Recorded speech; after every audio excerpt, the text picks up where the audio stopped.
Video കണ്ടില്ലേ? ഇതൊക്കെ കൊണ്ടാണ് ഇന്ന് സ്ത്രീകള് അല്ലെങ്കിൽ പെൺകുട്ടികള് വിവാഹത്തിന് സമ്മതിക്കാത്തത്. ഏതൊക്കെ കൊണ്ട്? ആ പെണ്ണ് മുന്നും പിന്നെ നോക്കാതെ ആ കുഞ്ഞിന്റെ മേലെ കൂടെ വീണതുകൊണ്ട്. സ്വന്തം നടക്കാൻ കഴിയാത്ത എലി മഞ്ചിയും കൊണ്ട് നടക്കാന്നൊരു ചൊല്ലുണ്ട്. അതുപോലെ ആ പെണ്ണിന് ഒറ്റയ്ക്ക് നിൽക്കാൻ കഴിയാം. അതിന്റെ പുറമെ 4 ബാഗും പിന്നെ ഒരു കുഞ്ഞും ഇതെല്ലാം കൂടി എടുത്തിട്ട് ക്യാമറാമാൻ നടക്കുന്ന പോലെ ബാക്കിലേക്ക് നടന്നിട്ട് താഴെയുള്ള കുഞ്ഞിനെ കാണാതെ അതിന്റെ മേലെ കൂടെ വീണ്. ഇതുകൊണ്ട് അപ്പത്തെ കുട്ടികളെ കല്യാണം കഴിക്കാതെ നിൽക്കുന്നത്. ഒരു കാര്യം പറയട്ടെ, ഈ കാറും ലോറിയും ഓട്ടോ ഒക്കെ ഓടിച്ച് ജീവിക്കുന്ന എത്രയോ പുരുഷന്മാരുണ്ട്. വണ്ടിയാകുമ്പോൾ തട്ടലും മുട്ടലൊക്കെ സ്വാഭാവികമാണ്. അങ്ങനെ ഏതെങ്കിലും ഒരു ആക്സിഡന്റ് ആവുന്ന ഒരു വീഡിയോ ഞാനിതിൽ പോസ്റ്റ് ചെയ്തിട്ട് ഞാൻ പറയാണ്, കണ്ടില്ലേ ആക്സിഡന്റ് ആയി, ഇതുകൊണ്ടാണ് ഇപ്പത്തെ ചെക്കന്മാർ പണിക്ക് പോകാത്തത് എന്ന് പറഞ്ഞാൽ എങ്ങനെ ഉണ്ടാവും? അതുപോലെ ഉള്ളത് എന്തേലൊക്കെ വിളിച്ചു പറയേതാലും ബാക്കി കല്യാണം കഴിഞ്ഞാലും പേരിന് പുറത്തു പറയുമ്പം കപ്പിൾസ് ഒന്നും കല്യാണം കഴിഞ്ഞതാണെന്നും പറഞ്ഞാലും എല്ലാ കാര്യങ്ങളും ഒറ്റയ്ക്ക് മാനേജ് ചെയ്യേണ്ടി വരുന്നുണ്ട്. കല്യാണം കഴിഞ്ഞ് കഴിയുമ്പോൾ സ്ത്രീകൾക്ക് അവർക്ക് ജോലിക്ക് പോകണം. വീട്ടിൽ രാവിലെ 4 മണിക്ക് എഴുന്നേറ്റ് ഫുഡെല്ലാം ഉണ്ടാക്കി വെച്ചിട്ട് വേണം ജോലിക്ക് പോകാൻ. തിരിച്ച് വീട്ടിൽ എത്തിക്കഴിഞ്ഞാൽ വീണ്ടും മക്കൾക്കും ഭർത്താവിനുള്ള ഫുഡ് ഉണ്ടാക്കി വെക്കണം, അലക്കണം. ഇതെല്ലാം കഴിഞ്ഞിട്ട് വേണം അവർക്കൊന്ന് റെസ്റ്റ് എടുക്കാനായിട്ട്. നിങ്ങൾ ജോലിക്ക് പോണത് നിങ്ങളുടെ ആവശ്യങ്ങൾ നിറവേറ്റാനല്ലേ?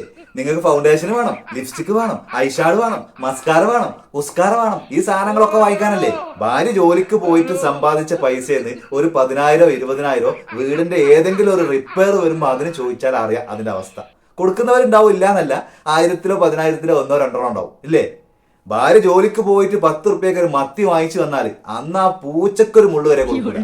ഇതവസ്ഥ. പക്ഷെ ഭർത്താവ് ജോലിക്ക് പോവാണെങ്കിൽ ഈ പരാതി ഒന്നും പറയാറില്ലല്ലോ.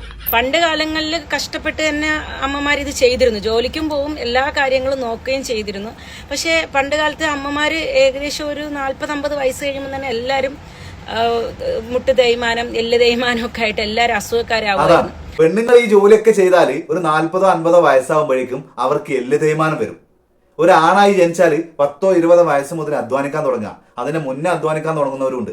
20 വയസ്സിൽ അധ്വാനിക്കാൻ തുടങ്ങിയാല് മരണം വരെ അവന് അധ്വാന, കുടുംബത്തിന് വേണ്ടി ഭാരം ചുമക്കുക. ഏതെങ്കിലും ഒരു പുരുഷൻ തന്റെ ജോലിയുടെ ബുദ്ധിമുട്ട് തന്റെ വീട്ടിൽ വന്നിട്ട് ഭാര്യയുടെ അടുത്തും മക്കളുടെ അടുത്തും പറഞ്ഞിട്ടുണ്ടോ? ആ ജോലിയിൽ ഒരു കൈ സഹായം വേണമെന്ന് ഭാര്യന്റെ അടുത്ത് എപ്പോഴെങ്കിലും പരാതി പറഞ്ഞിട്ടുണ്ടോ?